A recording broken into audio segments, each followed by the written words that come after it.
Yeah, I rethought of what I talked to my mom about, and I decided to go back to school and I'd become a scientist.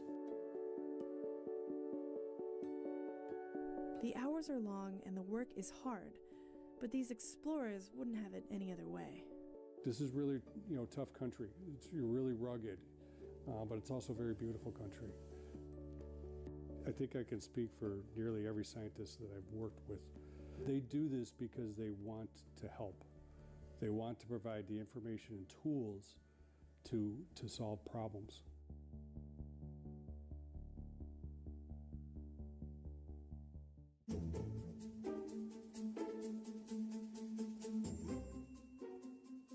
NASA is a big and capable organization, but Earth science is a subject far too big for one country, one agency to tackle all by itself.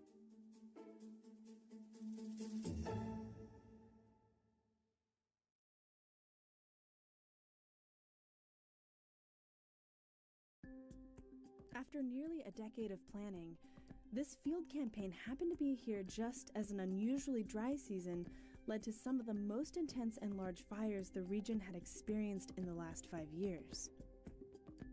We came here to look at the transport of smoke and what smoke does in the environment, particularly as it impacts clouds. And we had an amazingly intense smoke event that carried very high concentrations of smoke into a place called the Sulu Sea. You might be surprised to learn that fires affect cloud formation, and NASA is studying that dynamic relationship. NASA is a big and capable organization, but Earth science is a subject far too big for one country, one agency to tackle all by itself. And when you can't do it by yourself, you call up your colleagues halfway across the globe.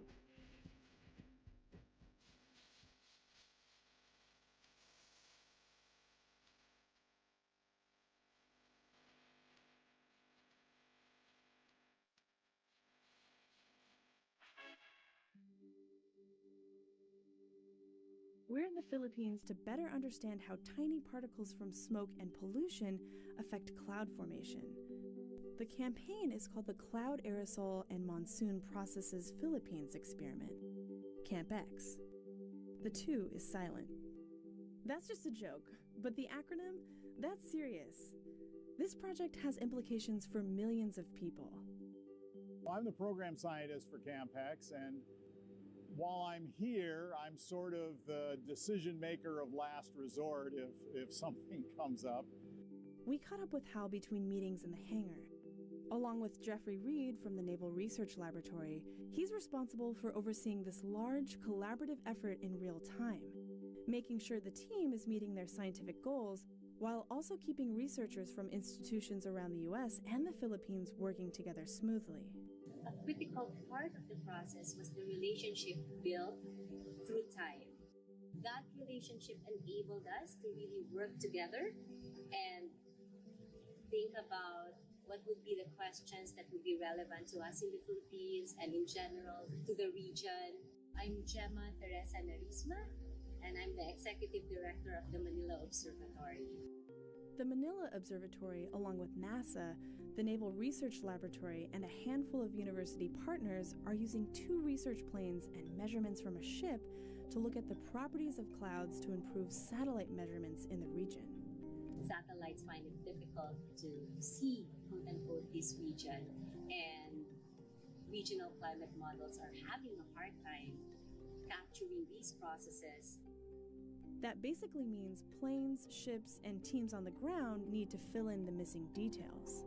Which brings us back to the most intense fire season in 5 years. We were able to get the P3 into that smoke and make absolutely unique and important measurements. It's important because if we cannot get the historical observations in our model, then we're not so certain whether our climate projections are correct. When the planes aren't flying, the science teams and flight crews take turns visiting local schools, from elementary up through university. elementary school students can understand remarkably complicated concepts. And so it's kind of fun to introduce them to things they may not have known or thought about before. And it's remarkable how quickly they pick up on it. At these schools, the scientists are treated like rock stars. We've had just an amazing response from the Philippine students. Many autographs and more selfies than I can count. Some even said that they want to become meteorologists themselves to help carry on the study of our home planet and how it's changing. I feel hopeful. We're not getting any younger, and the number of atmospheric scientists in the Philippines, in the world, particularly in the Philippines, is quite small. And the kind of work that needs to be done to understand the different atmospheric processes in the region is quite a lot. We are so dependent on this earth because we live here, we have to breathe here and find things to eat here. It's important that we understand it so that we don't inadvertently cause damage that could affect us all.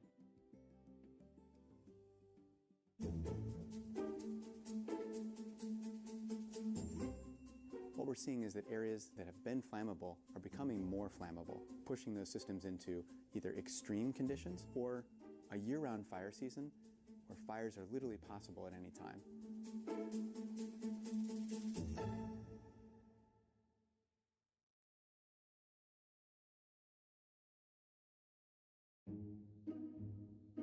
I think the choice to study fire generally is a bit of an occupational hazard. It's true. We're not necessarily looking at the verdant green parts of our planet. We're headed to the end of the road. We're looking at areas of rainforest that have been cleared and burned. We're capturing scorched landscapes.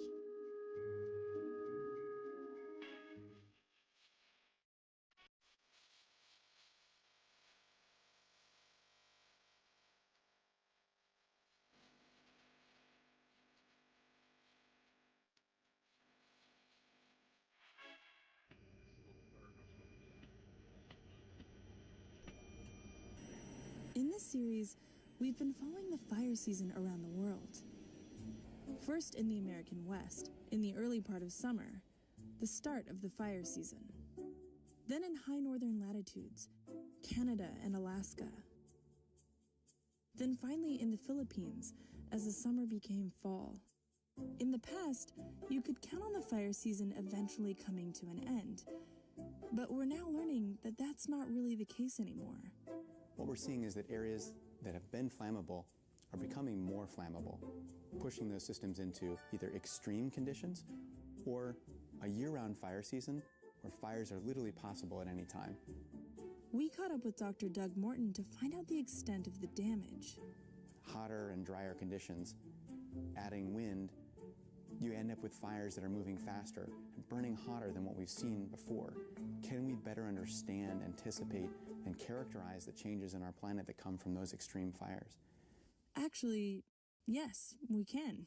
Myself and my staff at the GIS Center worked closely with colleagues at Goddard Space Flight Center to make this thing happen. This is Keith Weber, the wildfire rehabilitation expert that pioneered a new groundbreaking tool. The Rehabilitation Capability Convergence for Ecosystem Recovery includes a function that allows fire responders to triangulate their wildfire response. The tool can geolocate everything from burned areas to potential landslides to impacts on endangered species. But Recover really gained momentum after one fire in particular. I remember looking at our whiteboard that shows all the real high priority things we need to be doing. And that whiteboard was clear. And I was walking out, I talked to some of my students and I said, I think the wildfire year is done. We got it wrapped up. Well, shouldn't have said that. Because the next day, one of our users in California, Woolsey Fire started going. It became much larger than I think they thought it would because of those big winds, and it really grew very rapidly. Well, at that point, we were working with that team on a daily basis, doing refreshes, as we call it, as the fire grew and grew and grew every day until we had that thing out. Keith's team is making a tangible difference by saving property, resources, and lives. Innovations like these represent a promising future. As we move from today's cutting-edge science into tomorrow's prediction, response, and understanding, the work we do today opens up an opportunity to do that so much better going forward. There are so many science topics that today are on the cutting edge of our understanding, and what get me and my science colleagues motivated to go out into the field and keep working on these problems. Can we improve the way that we can forecast, for example, fire risk, not just for tomorrow, but for 10 days from now, that might help managers, communities prepare and respond to changing fire weather conditions? Like all of us, our NASA explorers and partners in exploration face the daily decision to either choose apathy or get to work. The future is uncertain, but we choose to meet the challenges of this new normal head-on.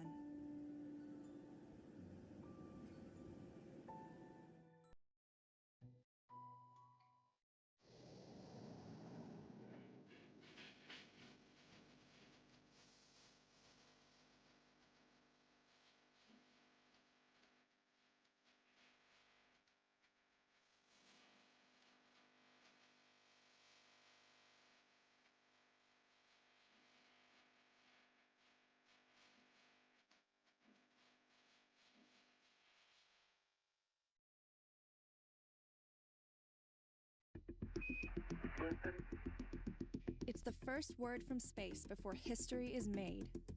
From landing a man on the moon to assembling the International Space Station, NASA's Johnson Space Center serves as the iconic beginning to some of the greatest moments in American history. Moments that are triumphs of engineering and international cooperation. Today, we are leveraging our past successes to create even more daring missions from the moon. Made possible with the Orion and Gateway programs, which are both orchestrated out of Johnson, the desolate moon will serve as NASA's jump-off point as we journey to unlock the secrets of the universe and understand how it all began. Today, we push forward to the moon. Tomorrow, we leap to greater heights and new destinations. There is history to be made. In Mission Control, we eagerly anticipate the first transmissions from unexplored worlds. Giant leaps start here. Pre-launch activities for our next commercial crew flight test, celebrating our home planet for Earth Day, and conducting high-flying science during the recent solar eclipse. A few of the stories to tell you about this week at NASA. On April 25th, NASA astronauts Butch Wilmore and Sonny Williams arrived at our Kennedy Space Center, where final preparations are underway for NASA's Boeing crew flight test to the International Space Station. They will be the first astronauts to launch aboard Boeing's Starliner spacecraft to the space station. Teams recently moved the Starliner from Kennedy to nearby Cape Canaveral Space Force Station in preparation for launch. Liftoff is scheduled for no earlier than Monday, May 6th.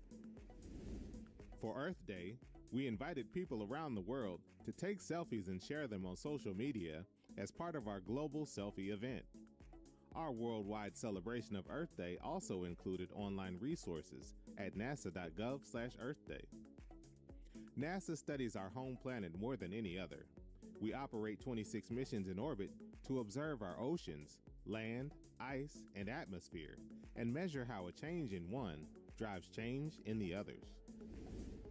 A team from our Langley Research Center was in Fort Drum, New York during the April 8th total solar eclipse with a specially modified Alta-X uncrewed aircraft system, or UAS. The aircraft was used to study changes in the sun's radiation during the solar event. The UAS also collects data on temperature, relative humidity, pressure, and wind, so it is also being tested as an alternative to using traditional weather balloons, which are typically not recovered once they are released. NASA has confirmed its Dragonfly rotocraft mission to Saturn's organic-rich moon, Titan. The rotocraft, targeted to arrive at Titan in 2034, will fly to dozens of promising locations on the moon looking for prebiotic chemical processes common on both Titan and early Earth before life developed here. Dragonfly marks the first time NASA will fly a vehicle for science on another planetary body. That's what's up this week at NASA. For more about what else we're up to, check out nasa.gov.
The Rescue Coordination Center started receiving distress signals. The bridge was starting to fill up with water.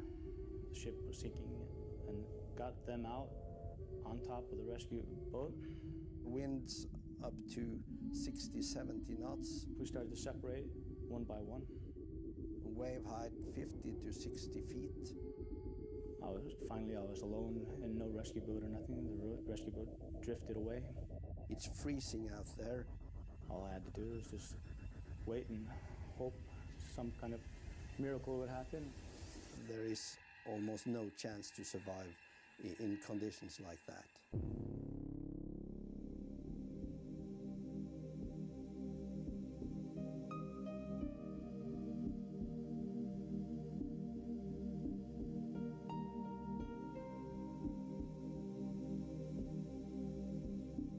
AIS, the automatic identification system. All ships out on the open oceans are obliged to transmit their position and their identity and their direction of speed, heading and speed, etc. It's kind of like air traffic control for the sea. It's very useful to help provide assistance to ships in distress. First of all, to see, do we have assets in the area that could help somebody in distress? In the days before AIS, we didn't even know if there were any vessels in a particular area where we have an incident. They were more or less invisible to the coastal traffic administration. But as of today, if we have an incident out in open water, we have the chance to see what vessels are in the area and could contact them directly to route them to the position or the distress, and in that way, in a more effective way, rescue more people within a shorter time frame than we ever have before. AIS receiving stations along the coast, they can only look a certain distance out into the sea. Ships that go out beyond 75 kilometers outside the coast were over the horizon and invisible to us. But if you think about these signals going straight, they go maybe several hundred kilometers out into space. And you know what circles around the Earth about 400 kilometers above us? The International Space Station. The European Space Agency contacted the Norwegian Defence Research Establishment and gave them the opportunity to mount an AIS receiver on board the space station to test out this technology from space. All our calculations indicated that this should work, but we really did not know before we switched on the receiver on the space station. 1st of June 2010, the system was turned on. And the switch was flipped and the light came on and we were actually able to get the first data in. Yes, the instrument works. We all got very excited. And suddenly we could see a whole world full of ship data. It was I would say, a quantum leap really in our ability to look at global ship traffic. It was like a blind man starting to see. Yeah, it was a huge relief and great satisfaction to see. So this brought a whole new dimension to the monitoring of ship traffic on the open oceans. Nobody knew how many ships really are out there at any given time, and suddenly we had, if not the complete picture, then almost the complete picture.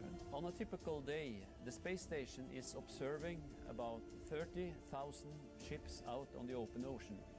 I was kind of overwhelmed, I guess, by the response that's got. The space station really is an excellent lab for testing this type of technology.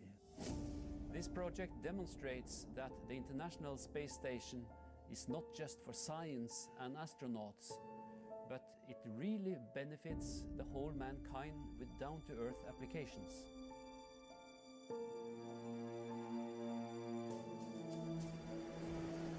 Based on the AIS, we had another vessels in the area that we contacted who continued to the area, and they searched together with the helicopters. Nobody expected to find anybody surviving in that conditions. They actually spotted one man in the sea. After floating in the North Atlantic Ocean for 4 hours, I was finally rescued. Thanks to AIS data and AIS data from the space station, this lone survivor was rescued. An absolutely happy ending for him. And luckily for technology that made something that was basically impossible to survive possible.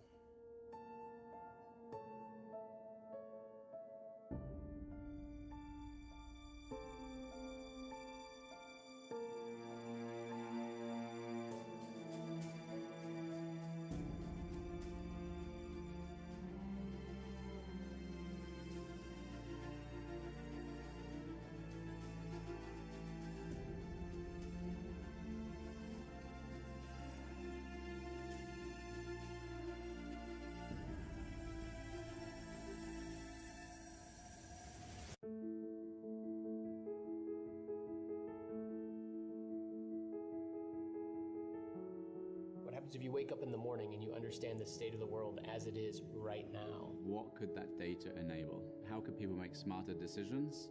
How could, for example, a farmer get better yield on his or her crops? How could somebody help disaster response? How can we use satellites to help humanity?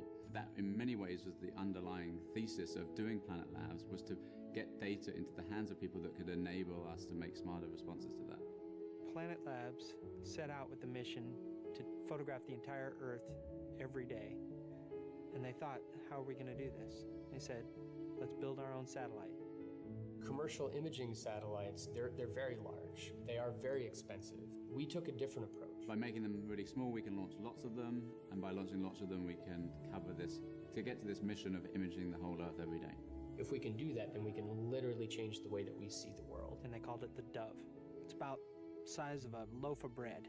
Our doves are basically mainly a big camera with a telescope looking down to take pictures of the Earth. We initially developed the first Dove satellite in our garage. So we kept on iterating the Dove design, we made it better and better, and eventually we put our first one into space.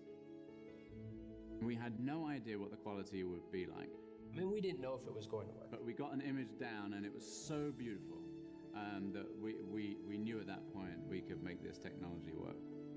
Wow, we can really do this, and we can achieve this mission, which is something that is really needed for us to understand global change. So we had done a couple of demonstration satellites, but the next steps we wanted to do was to scale it up to test the first fleets of satellites. But what made that possible was actually access to space. So here's the problem, that in order to take pictures of the entire Earth every day, you're going to need more than 1 or 2 satellites. You're going to need a whole lot of satellites, and you're going to need to be able to deploy them really fast. And really, there's only one obvious choice on how to deploy that, and that's the International Space Station. There was no other platform in the world in order to get access to space of that fashion in that time period than the International Space Station. NanoRacks is our key partner with NASA. At NanoRacks, we understood Planet Lab's vision, and we knew that we could help. We worked together to figure out what was going to be the best way to get as many satellites as possible, and we basically developed a new platform. It goes out of the GIM airlock, it's picked up by a robotic arm, pointed out into space, and it fires these little satellites off of the space station.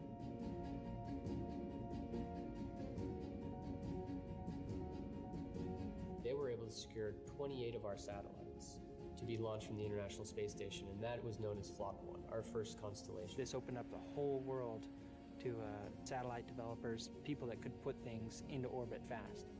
We now deploy these on a regular basis from the International Space Station. And now today, we're able to operate the largest fleet of Earth imaging satellites in human history. And none of that would have been possible without the International Space Station. The International Space Station does enable young, small companies like ourselves to get going in space. The ISS provides a lot of opportunities for commercial companies to test and find where the market in space is going to be. And so what we're seeing today is a proliferation of new ideas and new concepts. It's almost like it's a renaissance of what's happening in space. Buckle up and strap down, because this is going to be a rocket for all of us in the global community to be part of.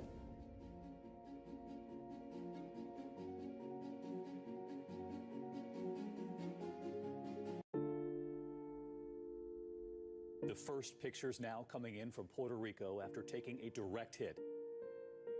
Hurricane Maria slamming into the island, one official saying the island is destroyed. Hours with winds and rain, and didn't stop. Power lines are down, streets are impassable, many roads are flooded. High winds uprooting trees, overturning cars, and turning buildings into piles of twisted metal. It is something that will change Puerto Rico forever. We had no water, no food, no gasoline, no communication at all. Not knowing where my next meal will come from, it hasn't been easy. After Hurricane Maria, everything was gray, all the plants were dead. Hurricane Maria took the color away from us. I am sure that these children will not be the same. They will not be the same. They are still struggling and trying to recover from this.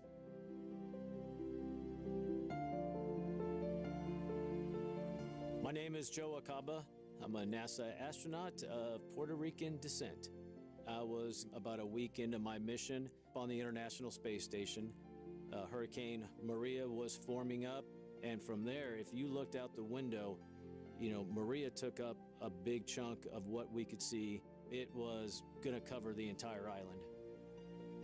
After the hurricane, their power grid was pretty much taken out. You just couldn't see the island anymore.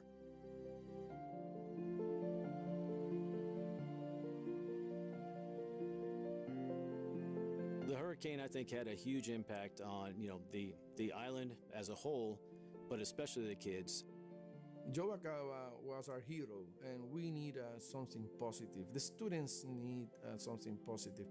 We wanted to pull through, forget all that happened, and lift up our spirits and lift off the island.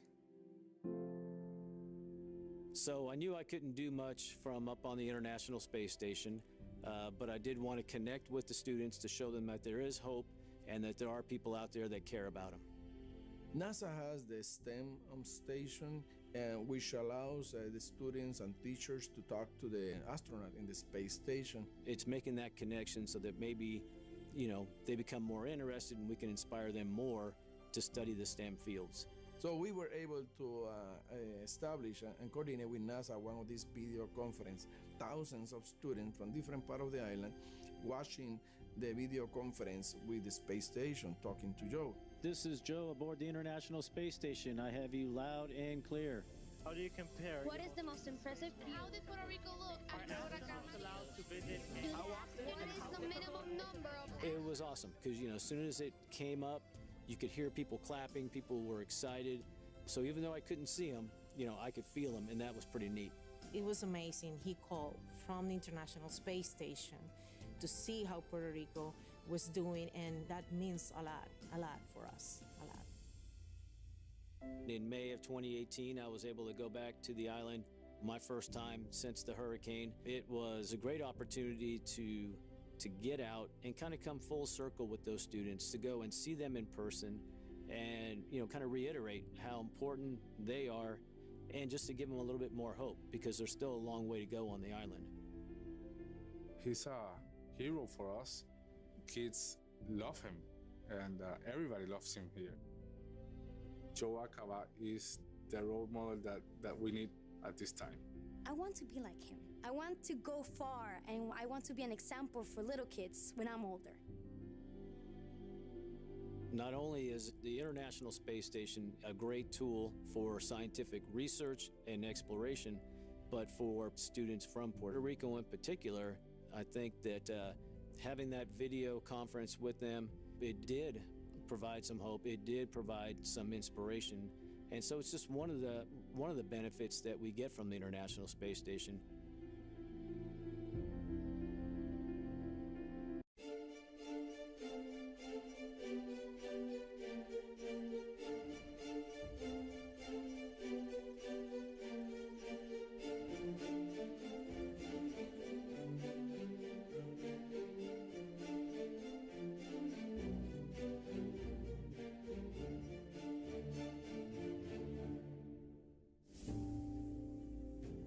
In order to support International Space Station, we're constantly having to build new hardware to send to space, but as well, we need to make training hardware on the ground.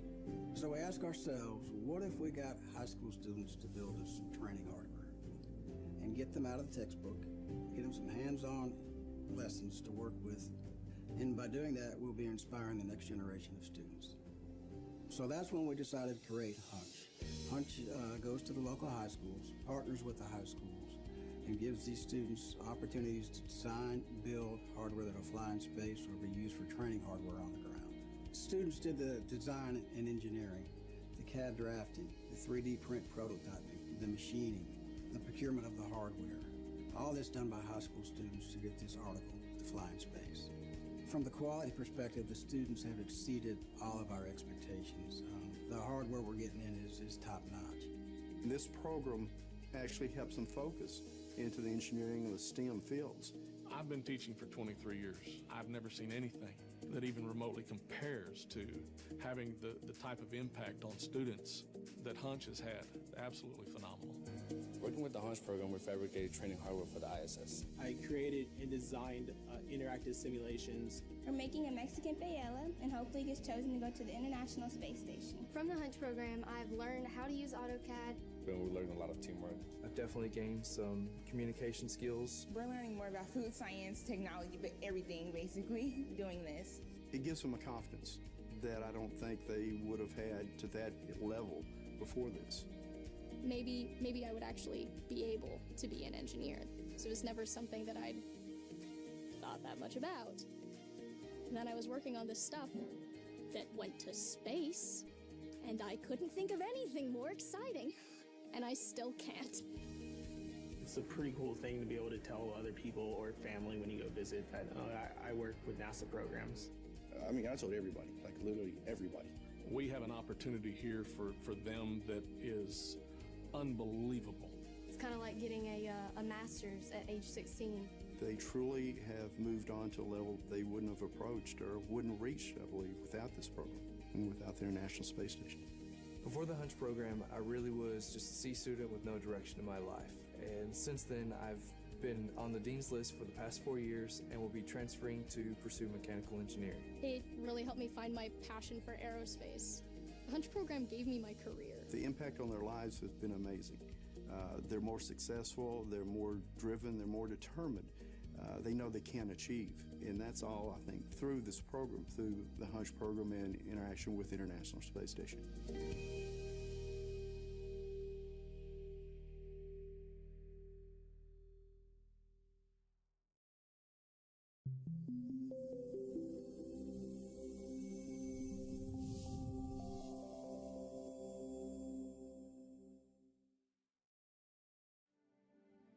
Today's telescopes study the sky across the electromagnetic spectrum.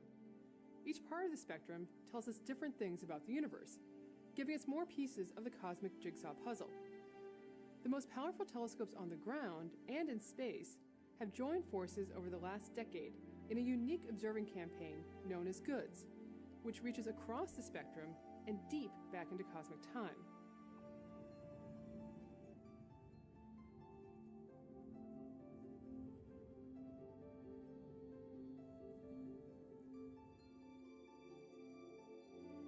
Hello and welcome to this very special multicast. We'll be exploring